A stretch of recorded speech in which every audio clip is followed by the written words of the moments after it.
Apakah kita sudah bersedia masuk rumah baru? Itu sesuatu yang mesti. Tidak boleh seorang tidak masuk sana. Semua mesti masuk. Semua mesti masuk. Apa itu orangnya, dari mana orangnya, muslim, non-muslim, apapun agamanya, apapun budayanya, Arab, non-Arab, semua masuk kubur itu. Semua masuk. Nampaknya kubur itu sama, tapi sungguh di dalamnya sangat beza.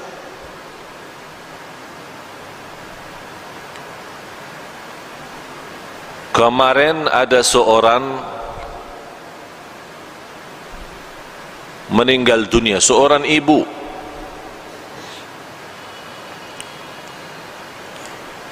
Keluarga menceritakan sekian tahun sudah meninggal dunia.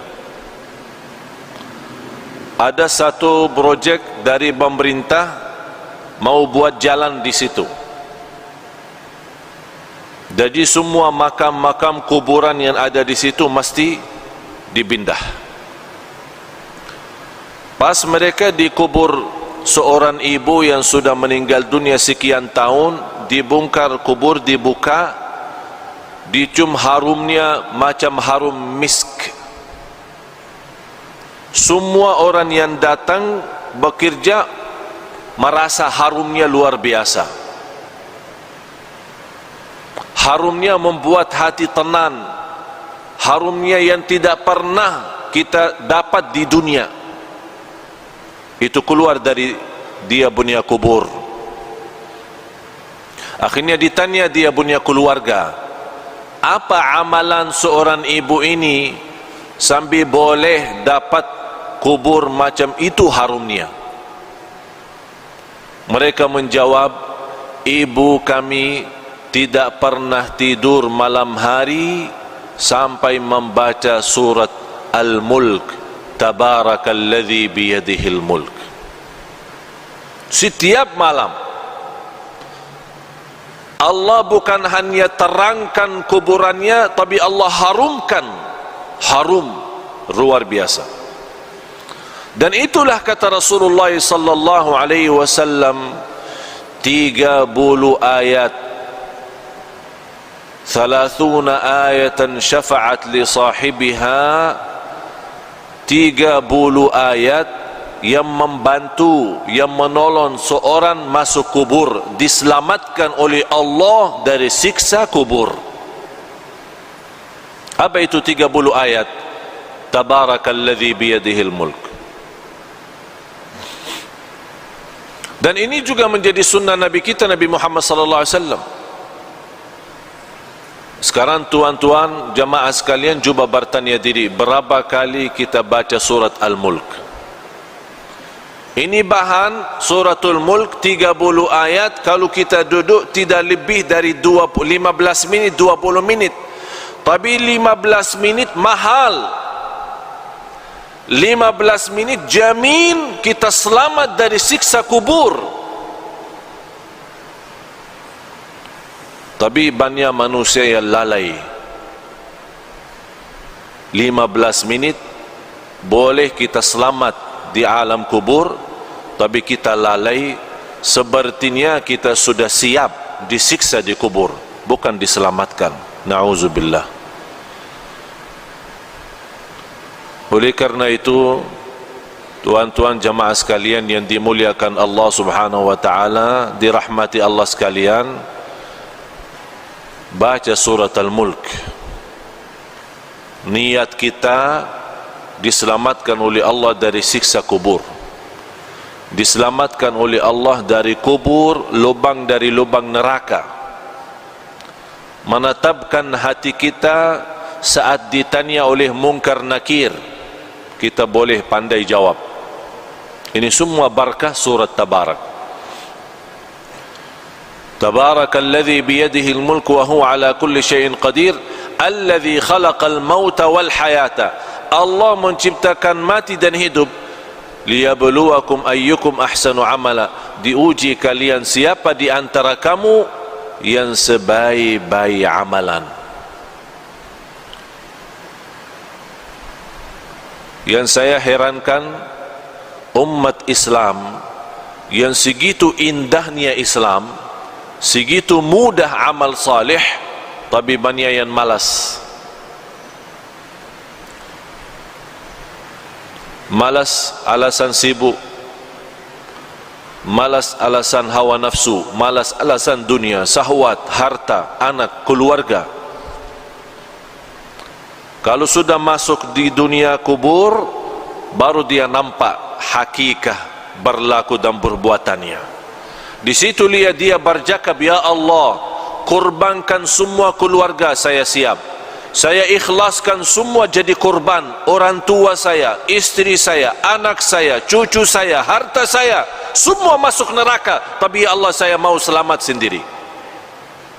Itu berkata orang kalau sudah masuk di sana, dia akan nyesal, dia akan sedih, tapi tidak ada guna kalau sudah nyesal di dalam sana. Tidak ada guna. Sekarang nyesal ada guna. Kalau nyesal merubah kehidupan kita menjadi lebih baik.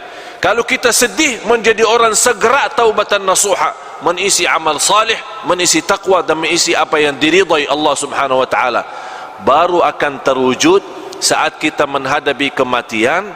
Ya ayyatuhan nafsul mutmainnah, irji'i ila rabbiki radiyatan mardiyah. Ini sebuah penghargaan yang luar biasa istimewa dari Allah. Ini Allah panggil, hei jiwa yang tenang, sini, jangan takut, jangan khawatir. Allah sambut, Allah jemput, Allah muliakan orang-orang yang berjuang dalam kehidupannya karena Allah, dan dia wujudkan, qul inna salati wa nusuki wa mahyaya wa mamati lillahi rabbil alamin. Dia wujud hidupku, matiku karena Allah. Di situ nanti di akhir hayat Allah jaminkan husnul khatimah. Tuan-tuan jemaah sekalian, sisa umur kita tidak ada yang boleh tahu. Sudah saya silaturrahim kali ini yang ke-7 atau yang ke-8, kurang, yang ke-7. Saya sudah ke-7 kali ke Malaysia. Allah izinkan bersilaturrahim. Semalam alhamdulillah dengan izin Allah kita kasih di salah masjid di Putrajaya. Alhamdulillah dalam kesempatan ini kita boleh isi di sini, dan di tempat ini sudah 3 kali, 3 kali atau 4 kali. Tujuan kami yang saya sudah 7 kali tidak pernah terbayang boleh 7 kali ke Malaysia, karena setiap malam mesti saya siap mati. Dan saya nawaitu kalau Allah masih izinkan punya umur lagi, insyaAllah akan berjuang hidupku matiku lillah. Saya punya istri, punya anak, boleh jumpa setiap 4 bulan 1 kali. 4 bulan baru boleh jumpa istri. Karena kenapa? Habis banyak waktu untuk umat, untuk dakwah. Bagaimana tuan-tuan diselamatkan oleh Allah dunia dan akhirat. Bukan hanya dunia. Ini dunia kecil. Dunia kecil. Boleh jadi kaya di dunia tapi sebentar. Boleh nikmat sebentar. Punya jabatan sebentar, semua mau habis. Apapun kekuasaan, keturunan, kebahagiaan, harta, bisnis, usaha, semua itu boleh anda dapat tapi sebentar. Yang harus menjadi nilai bagi kita akhirat. bal tu'thiruna al-hayata ad-dunya wal akhiratu khairun wa abqa. Hidup di akhirat itu jauh lebih indah, jauh lebih lama. Tak ada sebentar kalau akhirat, selama-lamanya. Sekarang saya bertanya, mau hidup di dunia senang sebentar, tapi di akhirat susah selama-lamanya? Boleh? Boleh tidak? Senang dunia, senang, sehat, afiat, semua bagus, rumah bagus, kereta bagus, istri cantik, anak banyak, harta di mana-mana, usaha, bisnis, haji, umrah setiap tahun, alhamdulillah diberikan banyak kemudahan. Senang sebentar, tapi di akhirat susah selama-lamanya. Boleh? Mau? Siap? Macam mana kalau kita susah sebentar di dunia, tapi senang selama-lamanya? Boleh tidak? Boleh. Tapi kalau jawab mudah, saya sekarang bagi